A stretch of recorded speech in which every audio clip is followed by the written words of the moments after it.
Welcome back, my duelist friends. Casual Duelist here. It is Thursday. We finally have our first deck post-tournament. So again, I want to take a quick second. I want to thank everybody who watched that. Additionally, I'd like to give a big shout out to Celestial for going ahead and helping us out with that. Again, even though I'm pretty sure she was trying to get the type matchups to make the most exciting tournament for you guys as possible.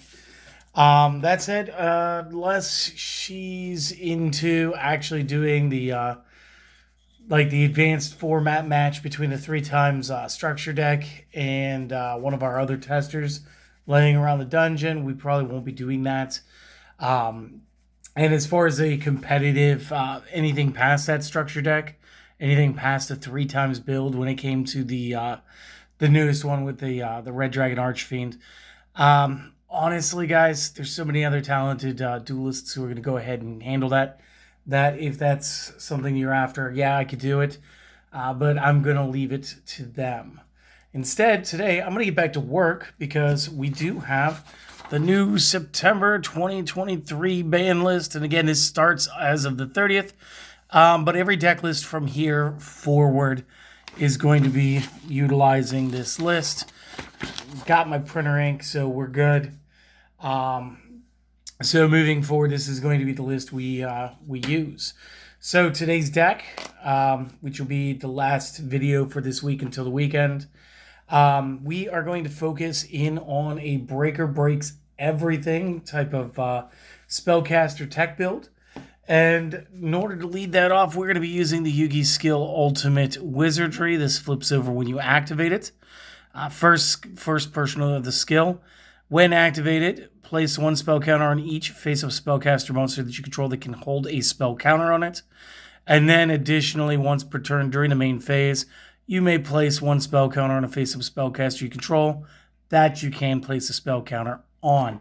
And again, we did this a lot with the skill Dark Magician. We were able to flip this, activate twice, activate any one spell, boom, demage to the field. And with Breaker, we're going to be doing some goofy things. So I want to break this deck down into its basic engines. So I am going to do my deck list just a little bit different than I normally do, but it's okay. So first, let's knock out our 3-ups. I'm going to be running 3 copies of Breaker. This means that there's a lot of cards that we're not going to be able to use in the main hand side, but that is fine for Breaker's raw power. First off, when normal summoned, gets a spell counter, can only hold 1. Gains 300 per that spell counter, so you go from 16 to 19. And then additionally, you can remove a spell counter from this card, target a spell trap on the field, destroy said target. Now, the reason I wanted to build this deck around Breaker is because, and we got a box of dice, so let's just grab one. We summon him, gains counter, we send that away. We break a card, right? We activate the skill. He gets a counter. We break a card, right? We do the second portion and the once per turn portion of the skill. He gets a counter. We break a card, okay? This is pretty obvious why this is amazing. And I don't know too many players that run a full 3-card back row in Speed Duel right now. Not saying it's not going to happen. I'm not saying that you're not going to come across it. I'm not saying somebody isn't going to draw a boatload of spell traps. It's still a randomized card game.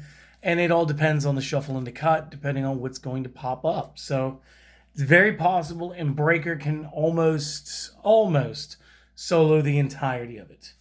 Next up, we're going to give him 2 backup characters in the form of Apprentice Magicians.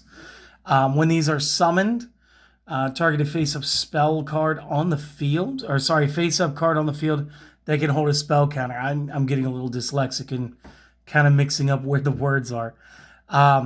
So when summoned, target a face-up card on the field that can hold a spell counter. By this effect, then place one spell counter on that card. So again, if Breaker's already out, Breaker could break. We could summon this and give Breaker back another counter to be fine. If this card is destroyed by battle, and again it will be because this is a set it and forget it type card, you can special summon 1 level 2 or lower spellcaster from the deck in face down defense.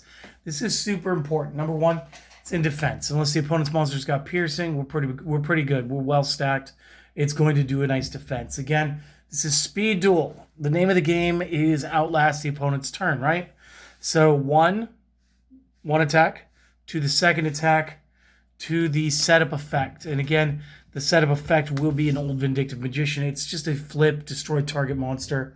It's essentially the spellcaster version of the Man-Eater Bug. And it's fine. It's fine. But again, this could take up to all 3 of your opponent's attacks with getting the pop of one of the cards first. Again, you can end this cycle short if they only have 1 attack. You can go from Apprentice straight to the Old Vindictive. That would be fine as well. Flip summons count, though, so if you do want to go into another Apprentice to go ahead and rejuvenate a Breaker, that's totally fine. Next card is also very important, and I was super excited to see this guy coming out. So for those of you who are big fans of this, let's talk Magical Marionette. So just as powerful as Breaker, but on the different side of the spectrum. Every time a spell card is activated, place a spell counter on this when it resolves. Gains 200 attack per spell counter on it. And additionally, you can remove 2 spell counters from this card to target a monster on the field and destroy it. So on the flip, with the normal summon of the Apprentice Mage, we can give him this. If him and Breaker are both up at the same time, Breaker can break. We do Ultimate Wizardry. They both get one. We can give the additional one here. And then Marionette can actually break a monster for us. So again, this is kind of crazy. This is kind of cool. I love it. This is it for the monster lineup, though. It's just a quick 8 cards. The rest of the spell traps, they kind of tell you why. We're going to dip into the 2-ofs here real quick as we go into the spells. Double Allure of Darkness, but before I set them down, I do want you to notice. I guess I have a cricket. Breaker's dark. Apprentice Mage was dark. Old Vindictive is dark. Magical Marionette is dark. That means 8 out of the 20 cards in your deck are going to work for the Allure of Darkness. Now, again, maybe you drew into 2 Apprentice Magicians and you can only do a 2-piece wall. This will allow you to banish the other Apprentice Magician while still getting a draw 2 without having to drop your hand. Again, the only time you're going to end up having to drop the hand is if you just don't have a monster in hand after the draw 2 effect. Moving on, we do run 2 copies of Nightbeam. And I get that this feels a little weird with 3 breakers, but let's be honest. This means they can't respond with it. Breaker can still be responded to. We don't need to worry about Cosmic Cyclones, because again, number 1, that's part of the 3-ofs list. Breakers on the 3-ofs list. Everything that we use Cosmic Cyclone for normally, the destruction or the removal in that case, of face-up, continuous, or field spell type cards. Breaker's taking care of those already. Nightbeam is for the things that we do not know and we do not want to see. So just kind of be aware of that. Next, I'm going to run a single copy of the Solitary Sword of Poison. Again, if you only have 1 monster, and this is really fun, because you can do this with Marionette, you can do this with Breaker, and this deck really does well with this. Your opponent has a really good turn, or you just only keep the 1 monster on your side of the field because it's a low monster count for this deck. Equip this to a monster you control. If the equipped monster is, if it battles an opponent's monster, the original attack and defense is doubled during damage calculation only. If you control a monster other than the equipped monster, send this to the graveyard. You can only control 1 of these at a time. But that would mean that Magical Marionette, before its own effect, is hitting at 4K, and Breaker would be hitting at 32. So, Solitary Sword of Poison, pretty good one-of. And again, it just helps do things. Next up, 2 Spell Power Grasps. You guys saw this during the tournament. You guys know how these work. Quick thing that Celestial pointed out. Mine, I guess, were mispunched, because not only do they say Speed Duel, but it is very hard to find the actual Speed Duel watermark on the cards. So if you guys have the SBSC copies, you guys may have somewhat of a misprint as well. Do you see this one? You can almost see it right there at the end of the word turn. You can almost see the word duel. So, bit of a misprint with those. Would never have noticed it if she hadn't said something. When you activate one of these, target a face-up card on the field that you can place a spell counter on it, give it to it, and then you can add another copy of this from the deck to the hand. You can only activate 1 of these per turn. But with Marionette, activating 1 of these and then giving him the counter, as well as the activation resolution of the Spell Power Grasp, equals the 2 counters he needs to just go ahead and pop a monster card. So, again, it's really good 2-of without really having to do anything crazy. Moving to traps, and we're going to play a few. 2 copies Lost Wind. Target a face-up special summon a monster card on the field. Again, we are past GX. We've had 3 GX sets. This is our second Battle City set. Lots of crazy cool things going on. Lots of special summoning happening. This effect gets more and more relevant as the game, just progresses. But again, target that special summon monster, negate its effects, and have its attack, its original attack. That does matter on some cards, especially when you're dealing with equipped decks. If a monster is special summoned from the opponent's extra deck while this is in the graveyard, we can set this again from our discard, banishing it on the second resolution. The last trap we're going to use, 2 copies of Magician Circle, and this one's fun. This allows us to attack with Breaker, clear a monster, or maybe not. Maybe we got lucky, maybe we got the direct attack after clearing a whole bunch of back row through the break system. But Breaker attacks, we can go into a Magician Circle. This will allow you to pop out any of your cards. It's cool. You can have double breakers.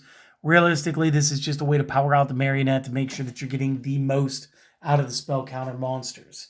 Now, that'll be the 20 for the main. If you guys give us a second, again, take the notes, pause the video, or maybe take a screenshot real quick, and we'll get you the side and extra right after this. So just 1 second. All right, we're back, and of course, I'm going to start with the extra deck. Now, again, we've been doing the Streets of Battle City tournament here for it feels like forever. And for the most part, we haven't had an extra deck. Now, there were no real updates to major extra decks where we use Waking the Dragon in our side. So it is, of course, still the biggest fusion in Yu-Gi-Oh! Speed Duel Yu-Gi-Oh! At least. Cyberblader, because she's very technical. Cyan, he's one of the biggest cards in Speed Duel, but he's also the largest with piercing damage. Destiny and Dragoon, spot destruction, burn damage, big monster. It's everything you could want. Ojama King, because sometimes you just want to collapse your opponent's out of the field. And of course, Thousand Eyes Restrict. You guys know we need to paralyze all the attacks on the field. And his little magic trick of equipping himself with an opponent's monster comes in handy. Again, one of the most technical plays in Speed Duel.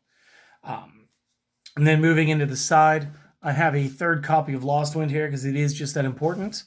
2 copies of Mind Crush, and I thought about backing this down to 1. But really, there are a ton of card effects now that are letting us search. With reinforcement up to 2 right now, this is very good tactic to go against that. I just feel like you guys are going to get more and more play out of Mind Crush the more the game goes on. And until it sees itself on one of the lists, it's probably going to always be a great side deck card. The 2 copies Waking the Dragon lets my entire extra deck go live.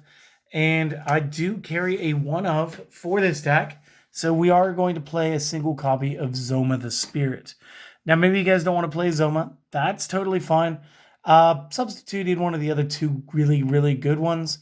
You guys could go with Offerings to the Doomed if you want a quick play spell that'll just destroy a monster card.